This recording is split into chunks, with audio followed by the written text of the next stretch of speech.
Bapa, tiba saatnya kami mau mendengarkan firman. Kami siapkan hati dan pikiran kami.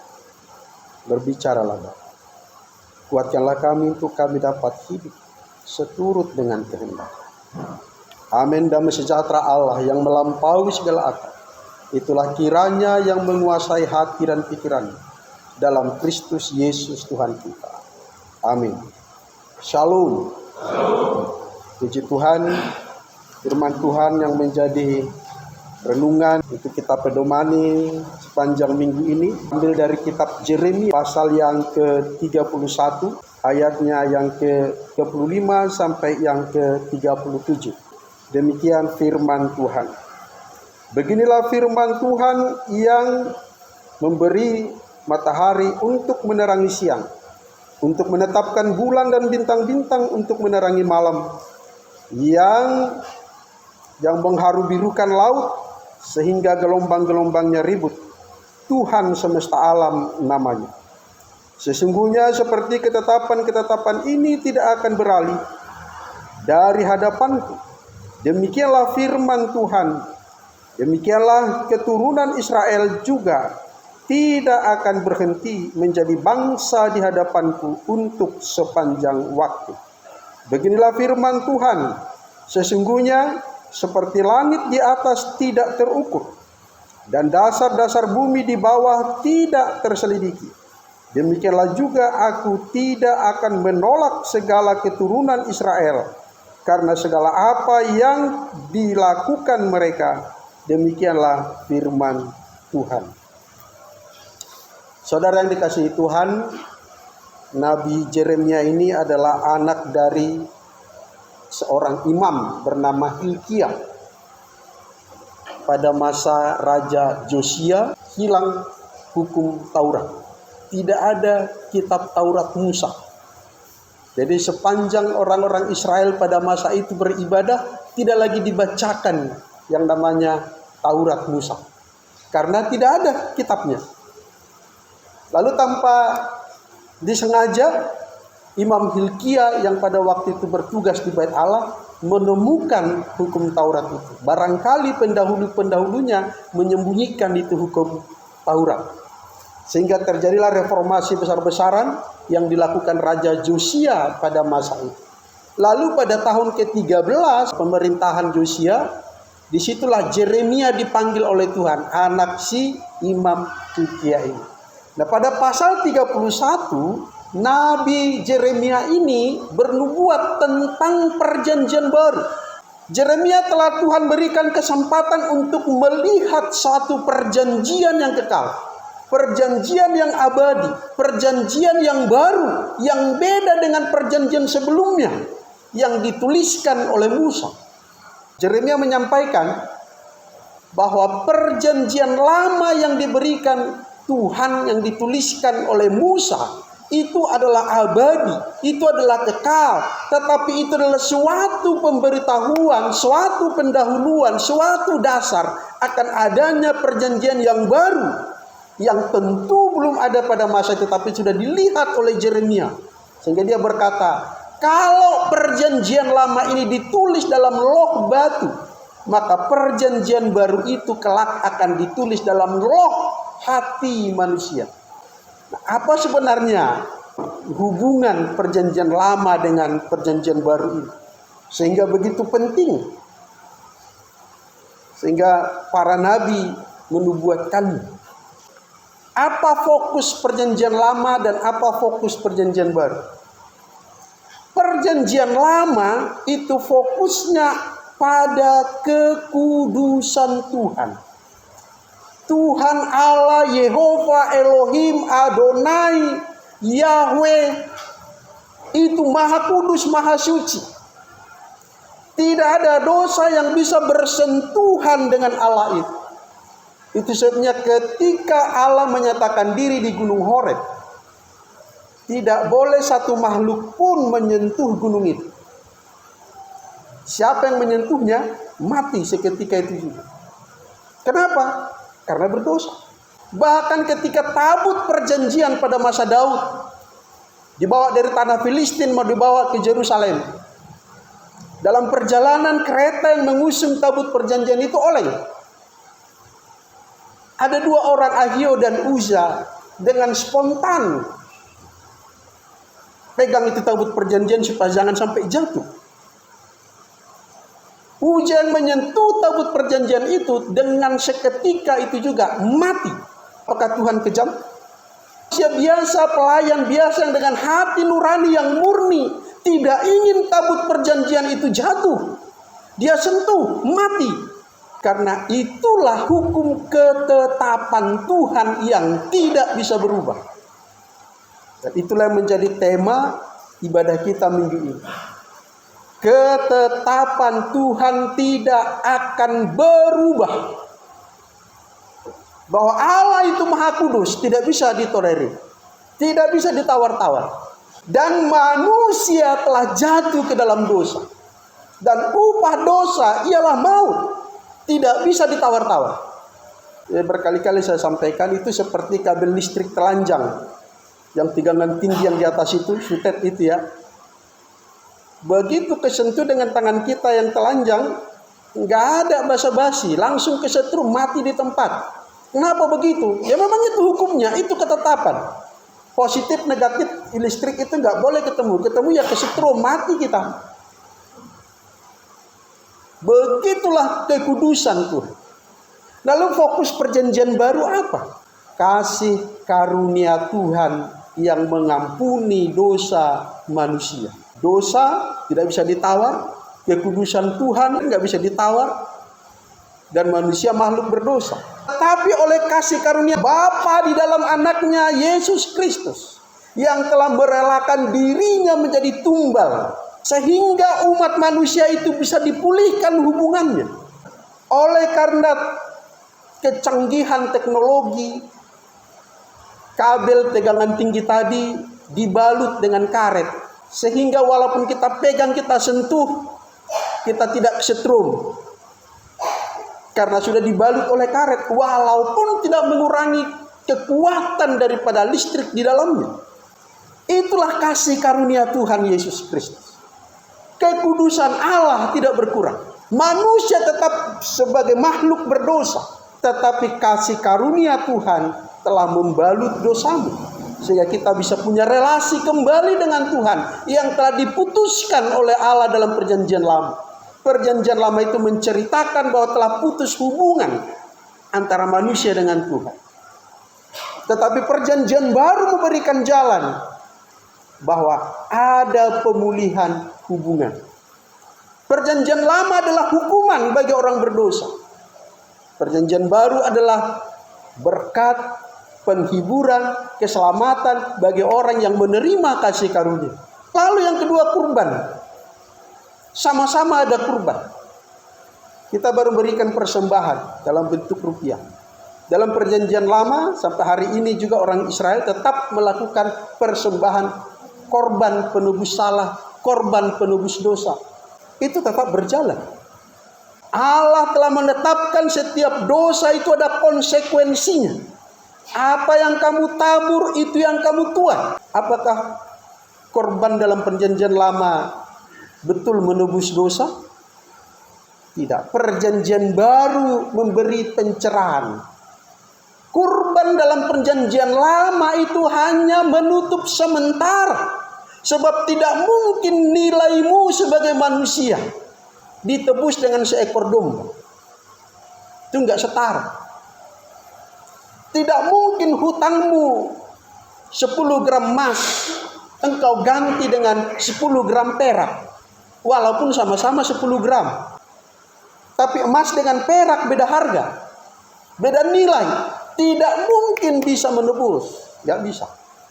Itu hanya menutup sementara. Itu hanya pemberitahuan. Itu hanya nubuatan. Itu hanya gambaran akan adanya kurban yang sempurna, Yesus Kristus, yang akan dicurahkan bagi penebusan dosa-dosamu, untuk menghapus dosamu selama-lamanya. Selama-lamanya. Bukan sementara. Lalu yang berikutnya tentang Firdaus. Perjanjian lama telah memberitahukan dengan terang benderang bahwa umat manusia telah diusir dari Taman Eden. diusir dari kebahagiaan abadi dalam persekutuannya dengan Tuhan, diusir dalam kebahagiaannya, kemakmurannya secara hidup natural maupun spiritual. Tidak bisa lagi menikmati persekutuan dengan Tuhan. Bahkan sudah lebih nikmat dunia daripada hadirat Tuhan. Sudah lebih menggoda kenikmatan dunia daripada undangan Tuhan. Tapi perjanjian baru memberikan jalan, memberikan pintu. Hai umat manusia, perjanjian lama itu memberitahukan kepadamu firdaus yang hilang. Tetapi akan ada perjanjian yang baru, kata Yeremia, bahwa hukum-hukum Allah ada ditulis dalam loh hati manusia. Firdaus yang hilang itu, firdaus yang telah diambil oleh Allah itu, suasana surgawi itu, kebahagiaan yang bersama dengan Tuhan itu bisa dipulihkan kembali asal engkau mau percaya kepada Tuhan Yesus Kristus. Dialah sang pemberi firdaus, dialah sang pemberi suasana surga dalam hidupmu. Yang berikutnya relasi. Kalau ukuran relasi dalam perjanjian lama ditentukan oleh ketaatan pada hukum Taurat.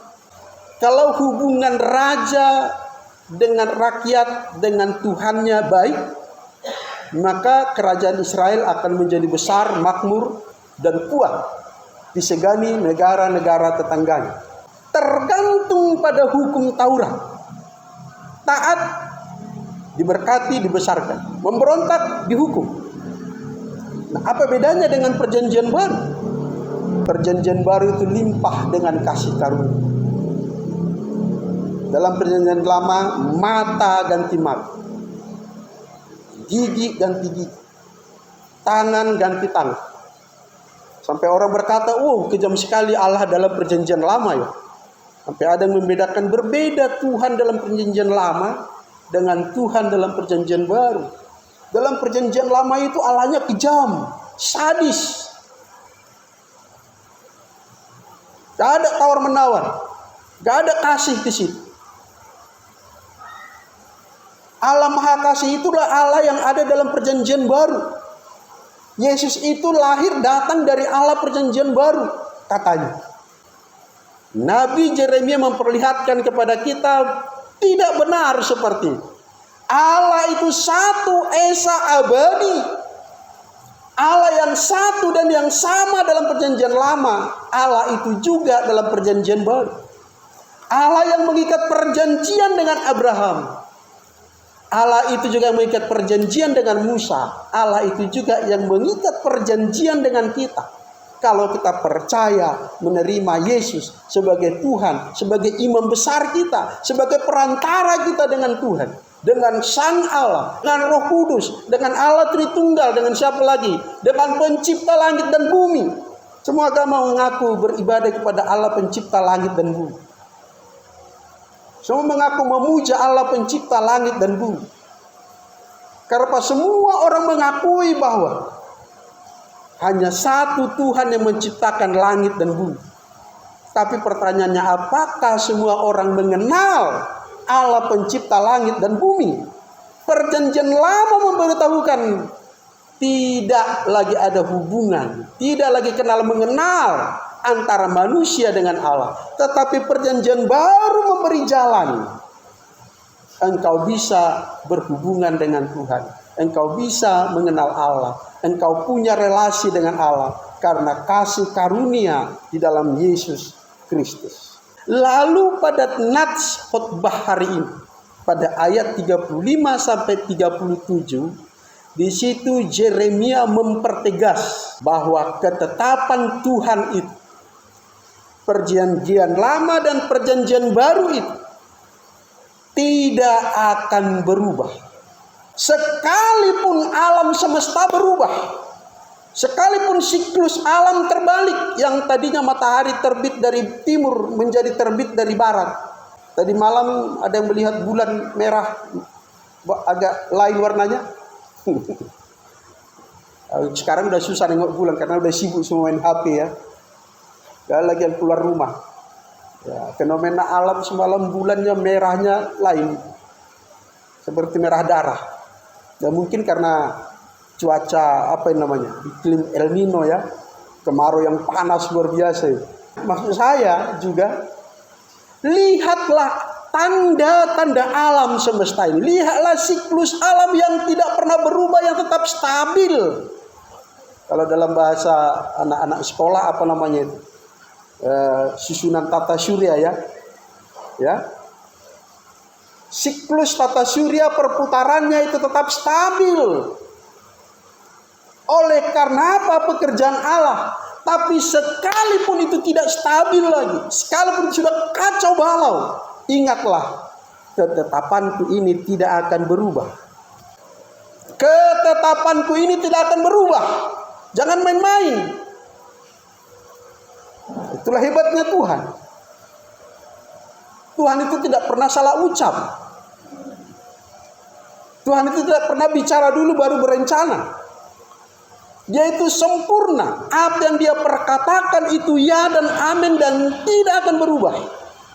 Kalau begitu apa yang kita lakukan? Tuhan dan ketetapannya tidak akan berubah. Yang berubah adalah aku dan kau harus merubah diri. Jangan Tuhan suruh menyesuaikan dirinya dengan dirimu. Itu terbalik. Tapi kita harus menyesuaikan diri dengan hukum-hukum Tuhan. Coba kita baca ayat yang ke-34. Kita baca 34 dan 1-2 ya. Dan tidak usah lagi orang mengajar sesamanya atau mengajar saudaranya dengan mengatakan, kenallah Tuhan, sebab mereka semua besar dan kecil akan mengenal aku. Demikianlah firman Tuhan, sebab aku akan mengampuni kesalahan mereka dan tidak lagi mengingat-ingat dosa mereka. Mari kita simak ini baik-baik. Faktanya dalam sejarah kita tahu, kita lihat berapa kali orang Israel bangsa itu dibuang ke Asyur, dibuang ke Mesir, terakhir dibuang ke Babel. Merdeka lagi, terakhir setelah Masehi tahun 70 dibubarkan lagi. Semua itu terjadi setelah Yeremia menyampaikan firman ini. Ketetapan Tuhan tidak akan berubah.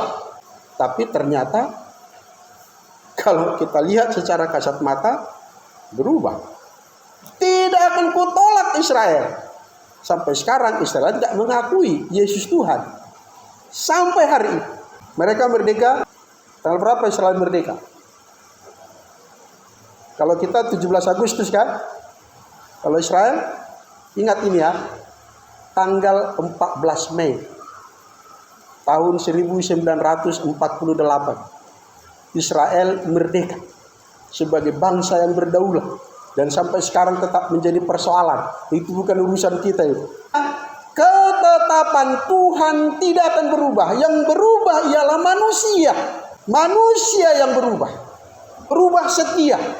Yang pertama. Yang kedua, Yeremia menyampaikan kepada kita bahwa ketetapan Tuhan ini, dengar ini manusia, siapapun engkau, dimanapun engkau, ketetapan Tuhan ini bukan hanya berlaku bagi satu bangsa saja, bukan hanya bagi Israel saja, tetapi bagi segala bangsa, bagi seluruh manusia di muka bumi ini. Dan yang menanggapi itu, sarana Tuhan untuk itu, yang menerima perjanjian baru itu, yang menerima Roh Kudus itu, tidak ada manusia lain, tidak ada kelompok lain, tidak ada bangsa lain, tidak ada komunitas yang lain selain daripada gereja.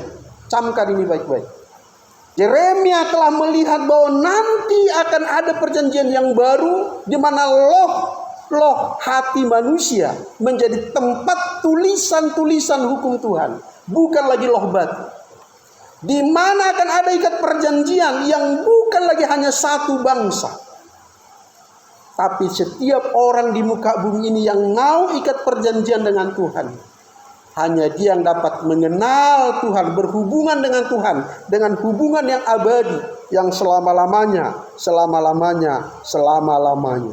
Saya baca ulang ayat 34 untuk mempertegas. Dan tidak usah lagi orang mengajar sesamanya atau mengajar saudaranya dengan mengatakan, kenalilah Tuhan.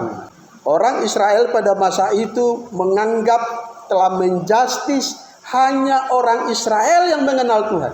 Itu sebabnya kalau kita ikuti budaya orang Israel, dari umur 0 sampai 30 tahun ada kelas-kelas sekolahnya itu. Baru pada umur 30 tahun barulah orang Israel boleh menjadi imam. Baru boleh bertugas di bait Allah. Dan boleh diperbolehkan menyampaikan, membacakan hukum-hukum Musa di rumah-rumah ibadah. Itu sebabnya waktu Yesus membuka gulungan kitab Yesaya, itulah itu. Karena dia sudah pada kelas itu. Saya lanjut bacaannya tadi. Sebab mereka semua besar kecil akan mengenal aku. Demikianlah firman Tuhan. Besar kecil akan mengenal aku. Faktanya, apakah sekarang orang Israel mengenal Tuhan itu? Tidak. Mereka sangat anti dengan namanya Allah, Bapa, Anak, dan Roh Kudus. Apa itu? Gak ada Allah Bapa, Allah Anak, Roh Kudus sama orang Israel. Gak ada itu. Bagi mereka Yahweh, Yehova, itulah Allah, selesai. Sebab roh Allah tidak mendiami hati mereka. Ternyata sekali lagi, bolak-balik Tuhan menolak bangsa Israel. Berkali-kali. Apakah Tuhan yang berubah? Enggak, Tuhan enggak pernah berubah. Kalau berubah dia bukan Tuhan. Dia enggak abadi. Ini membuktikan kepada kita apa yang saya sampaikan tadi. Sesungguhnya ketetapan Tuhan ini bukan hanya untuk orang Israel saja, tapi bagi semua orang. Dan terkhusus ini adalah gereja Tuhan. Sebab apa? Hanya gereja yang didiami Roh Kudus. Siapapun manusianya, apapun agamanya, kalau bukan karena karya penebusan Tuhan, kalau tidak percaya Yesus Tuhan, tidak mungkin Roh Kudus diam di hatinya. Gak mungkin. Roh Kudus bekerja pada setiap orang, ya. Apapun agamanya, benarin ya. Apapun agamanya, Roh Kudus berbicara kepada hati nurani setiap orang. Ya, walaupun dia bukan Kristen. Tapi apakah Roh Kudus ada di hati setiap orang? Tidak. Roh Kudus hanya ada di dalam hati orang-orang yang percaya. 1 Korintus 3:16 kita baca. Kita baca sama-sama. Tidak tahukah 1-2 ya? Tidak tahukah kamu bahwa kamu adalah bait Allah dan bahwa Roh Allah diam di dalam kamu? Kita baca lagi 2 Petrus 1:20 supaya dapat. Yang terutama 1-2 ya.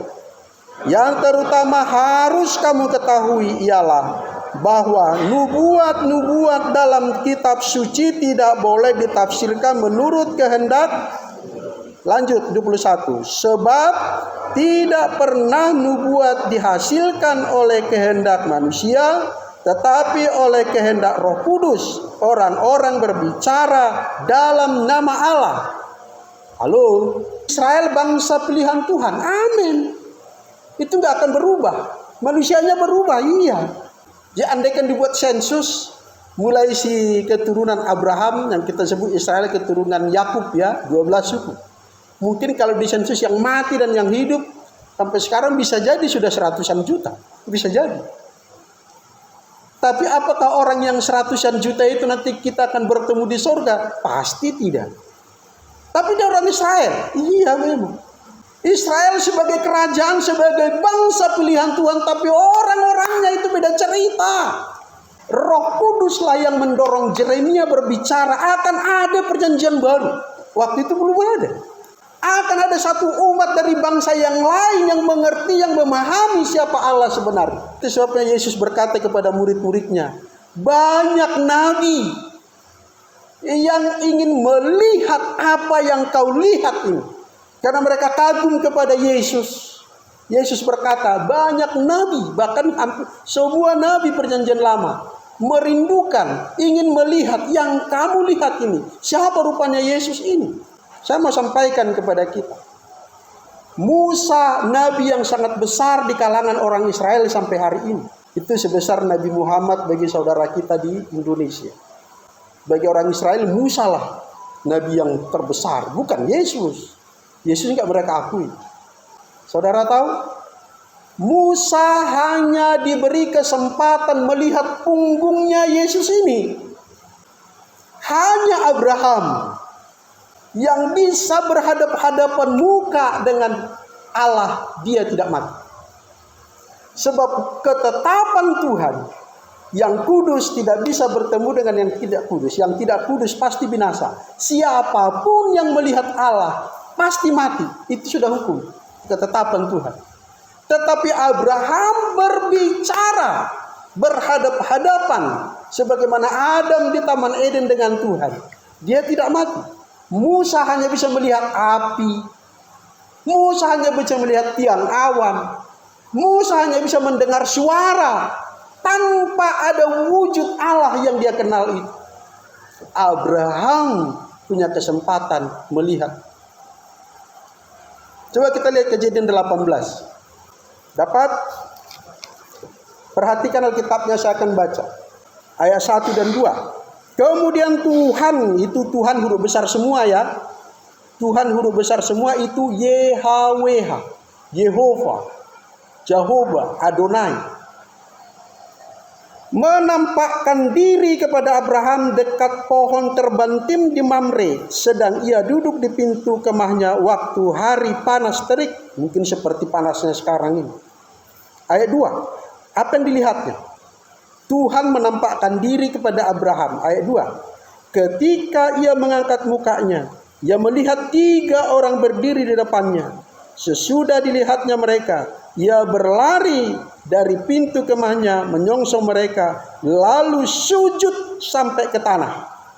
Ayat 1, Tuhan Yehova Yahweh, Allah pencipta langit dan bumi, menampakkan diri kepada Abraham. Sekarang kita sebagai manusia, sebagai Abraham, apa yang dilihat oleh Abraham? Manusia, laki-laki, 3 orang. Musa tadi hanya bisa melihat punggungnya. Siapa yang 3 orang ini? Nah, orang langsung berkesimpulan, itu Tritunggal. Kita baca siapa ini yang 3 orang. Ayat 16. Lalu berangkatlah orang-orang itu dari situ dan memandang ke arah Sodom, dan Abraham berjalan bersama dengan mereka untuk mengantarkan mereka. Tadi 3 orang berjalan ke arah Sodom, membinasakan Sodom dan Gomora. Lalu apa yang terjadi? Ayat 21. Simak ini remaja-remaja anak sekolah ya. Nanti di rumah baca lagi balik. Jangan kalau nanti salah-salah diplesetkan orang-orang yang di YouTube yang kau buka itu.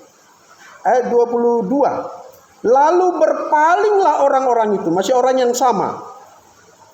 Berpalinglah orang-orang itu dari situ dan berjalan ke Sodom. Tetapi Abraham masih tak berdiri di hadapan Tuhan. Tetap Tuhan huruf besar semua. Itu Yehova, itu Yahweh, Allah pencipta langit dan bumi. Mereka berdiri ke Sodom, pergi ke Sodom, tapi Abraham masih berhadap-hadapan dengan Yahweh. Coba lihat 19 ayat 1. Berapa yang sampai ke Sodom? Tadi ada 3 orang. Mereka mau ke Sodom. Berangkatlah orang itu ke sana, tapi Abraham masih berhadap-hadapan dengan Yehova. Ayat 19. Nah, kalau ini kita baca sama-sama biar terang benderang. 1, 2 ya. Kedua, stop dulu. Berapa orang? Tadi berapa orang? Angkat baik-baik ya. Kedua, 1, 2 ya. Kedua malaikat itu tiba di Sodom pada waktu petang. Lot sedang duduk di pintu gerbang Sodom, dan ketika melihat mereka, bangunlah ia menyongsong mereka, lalu sujud dengan mukanya sampai ke tanah. Oke, sekarang camkan ini baik-baik. Tuhan Yehova, pencipta langit dan bumi, menampakkan diri kepada Abraham. Hanya orang-orang khusus yang Tuhan berkenan yang boleh. Kalau enggak, mati di tempat. Ya, Tuhan berhadap-hadapan dengan dia, dan itu bukan 1-2 kali. Sebelumnya sudah bertemu dengan dia. Dia yang memanggil Abraham untuk meninggalkan Ur Kasdim pergi ke Kanaan. Tuhan yang sama, malaikat Tuhan. Kalau di Alkitab ditulis selalu kata malaikat Tuhan, Tuhan huruf besar. Kalau dalam bahasa Yunani, Theophany, artinya Tuhan dalam rupa manusia. Allah yang datang dalam wujud manusia. Itulah Theophany, itulah malaikat Tuhan. Itulah Yesus dalam perjanjian lama, yang belum menjadi darah dan daging, tapi wujudnya betul wujud manusia. Dan itulah yang ditirukan oleh Allah ketika menciptakan Adam, manusia pertama itu. Petanya Adam pertama dengan petanya Yesus Adam kedua persis sama. Tidak ada bedanya. Andaikan Bapak Ibu bayangkan dan saudaraku bayangkan, ini tulus ada dua, di sebelah kanan satu, ini satu, sama jasnya, sama tingginya, sama warnanya, sama rambutnya, semua sama.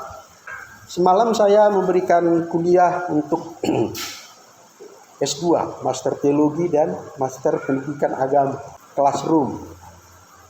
Jadi ilustrasi ini saya teringat. Kamu melihat saya di layar laptopmu masing-masing. Dan itu persis saya. Suara itu suara saya. Hidung, mata itu semua saya. Tapi itu hanya layar laptopmu. Itu hanya gambarku yang bersuara, yang bergerak. Aku yang sebenarnya ada di sini. Adam itu manusia yang segambar dengan Yesus Tuhan kita sebelum menjadi manusia. Yang membedakannya apa? Adam terbuat dari debu tanah. Yesus makhluk ilahi yang abadi, yang kekal, yang mulia. Adam tidak punya kuasa apa-apa. Yesus ini maha kuasa, berbeda kualitas. Nah itu sebabnya kalau kita bicara soal ketetapan Allah, Musa belum ada apa-apanya dibanding dengan Abraham. Kembali, Israel belum ada apa-apanya dengan gereja. Israel hanya melihat, hanya menerima, hanya membaca hukum-hukum yang tertulis. Dan Paulus berkata, hukum yang tertulis itu mematikan, tetapi roh menghidupkan. Mana yang kamu pilih? Hukum yang tertulis dalam batu, dalam buku, atau hukum yang tertulis dalam hatimu oleh roh Allah? Roh Kudus itu yang mengajar kamu mengenal Allah yang kamu sembah selama ini. Kira-kira itulah bahasa Jeremia. Tidak akan ada lagi di sana mengajarkan kenallah Tuhan sebab kau sendiri pun tak mengenal Tuhan. Bagaimana mungkin orang Yahudi mengajarkan kenallah Tuhan, dia sendiri menolak Yesus. Kenallah Tuhan, dia sendiri nggak kenal Tuhan. Musa hanya lihat punggung. Tapi Roh Kudus, Yesus Kristus menyatakan pribadi Allah itu. Dan Roh Kudus itu mengajar kita tentang segala hal berkenaan dengan Tuhan yang kita sembah itu. Bukan Tuhan yang berubah, bukan ketetapan Tuhan yang berubah, tapi engkaulah yang harus berubah. Bukalah hatimu, biarkan itu diubah, dijamah, digarap, diolah oleh Tuhan menjadi tanah yang baik, sehingga Roh Kudus bisa berbicara kepadamu. Engkau bisa mengenal, memahami siapa Allah yang kau sembah. Kalau pendetanya terbatas berkhotbah di gereja selesai, dan kamu tidak bisa bertanya, apa yang saya sampaikan ini ya plong saja, monolog hanya satu arah. Kalau di seminar, di kuliah masih mending, masih bisa bertanya. Nah maka ketika engkau pulang dari gereja ini, yang ada adalah Roh Kudus Allah yang ada di dalam engkau. Tidak tahukah kau bahwa Roh Allah ada di dalam engkau? Roh itulah mengajar engkau mengenal lebih dalam siapa Allah yang engkau sembah. Dan itulah juga yang menjadi kekuatanmu, membuat engkau bersemangat berbuat baik sekalipun orang menjahatimu.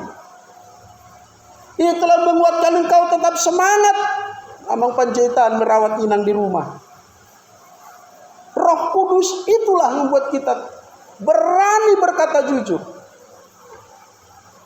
Roh Kudus itu yang membuat kita tetap mampu setia mengikut Tuhan dalam situasi apapun.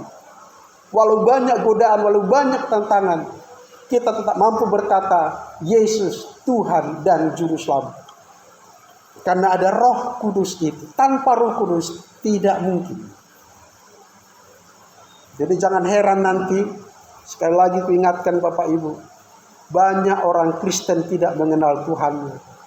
Malah orang-orang yang berlabel KTP Islam, maaf ya, KTP-nya Islam, tapi imannya kepada Yesus. Dia lebih mengenal Tuhanmu daripada kau sendiri mengenal. Sebab Yesus ini bukan masalah agama, bukan masalah bangsa. Ini masalah hati manusia yang mau menerima ikat perjanjian dengan Tuhan. Inilah ketetapan Tuhan, inilah perjanjian Tuhan, perjanjian yang abadi. Jadi perjanjian baru, perjanjian lama itu satu kesatuan dan tidak bisa dipisahkan. Kalau ibarat kita di STM ya Bapak Ibu, ada anggaran dasarnya kan? Perjanjian lama itu anggaran dasarnya. Ada juga anggaran rumah tangga. Perjanjian baru itulah anggaran rumah tangga. Kalau kita orang-orang yang punya ormas, organisasi kemasyarakatan, selalu ditulis anggaran dasar ini adalah satu kesatuan dan tidak terpisahkan dari anggaran rumah tangga, ya kan? Setiap anggaran dasar ada kita baca itu. Nah inilah dia, nggak bisa dipisahkan. Nah, kalau kamu nanti mahasiswa-mahasiswa, anak pelajar menemukan Alkitab dengan berwarna merah sebagian, kuning sebagian, hitam sebagian. Pernah ketemu Alkitab seperti itu?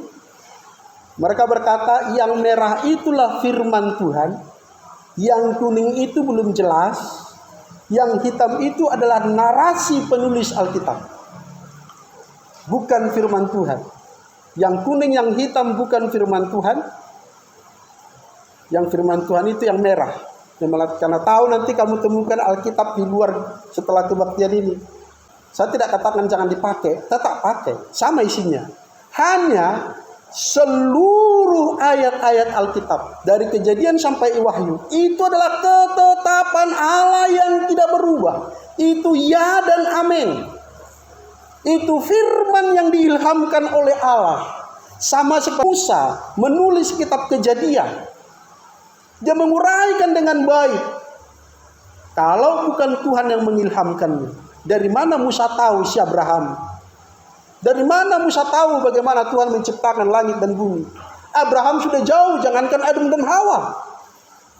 Abraham aja udah jauh, tapi dia bisa menulis Kejadian dengan rapi dan sangat terstruktur. Kalau bukan Tuhan yang pimpin. Begitupun dengan Yeremia. Banyak ahli teolog membagi-bagi kitab-kitab ini, pasal sekian sampai pasal ini, bukan Yeremia yang menulis. Pasal ini sampai ke sini, ini tulisan Yeremia. Saya lebih berpendapat atau berkeyakinan pada pengilhaman Allah. Walaupun yang ditulis itu jauh sebelum dia dan jauh sesudah dia, tetap dia yang menulis oleh pimpinan dan pewahyuan Allah. Walaupun itu bukan didikte oleh Allah, tapi Allah memberikan ilham, memberi wahyu, dan penulisnya menulis dengan baik sesuai dengan kemampuannya sebagai manusia. Jadi jangan memilah-milah, karena tahu nanti kamu mendapatkan ajaran lagi. Oh, Yakobus gak masuk firman Tuhan. Semua perjanjian baru kita terima kecuali kitab Yakobus. Wah, apa itu? Semua perjanjian lama kita terima kecuali kitab Kejadian. Apa itu kitab Kejadian? Karangan itu. Masa matahari hari keempat menerang hari pertama. Jadilah terang, maka terang itu jadi. Itulah hari pertama. Hari keempat Allah menciptakan matahari. Wah, apa itu? Bapak Ibu, apakah lampu ini mengeluarkan cahaya, mengeluarkan terang? Apakah itu matahari? Itu bukan matahari. Jadi kalau terang dari mana itu Kejadian 1 itu? Hari pertama itu. Bukan dari matahari. Dari mana? Dari Allah. Dan terang itu akan abadi, akan kita nikmati ketika kita masuk pada dunia yang baru, di mana matahari tidak ada lagi. Ketika Tuhan menjemput kita Kita masuk kepada surga. Di sana ada bumi yang baru, langit yang baru, matahari tidak ada lagi. Yeremia dan Yesaya menubuatkan, di sana engkau tidak dipanas terikkan oleh matahari seperti siang ini. Dan bulan tidak menyakitimu pada waktu malam. Sebab terang Allah akan menjadi penerang. Itulah hari yang pertama. Jadi jangan sembarangan. Tadi sudah baca tadi 2 Petrus 20. Harus oleh pimpinan Roh Kudus orang mengerti firman Tuhan. Kalau hanya mengandalkan logikanya akan banyak menyeleweng.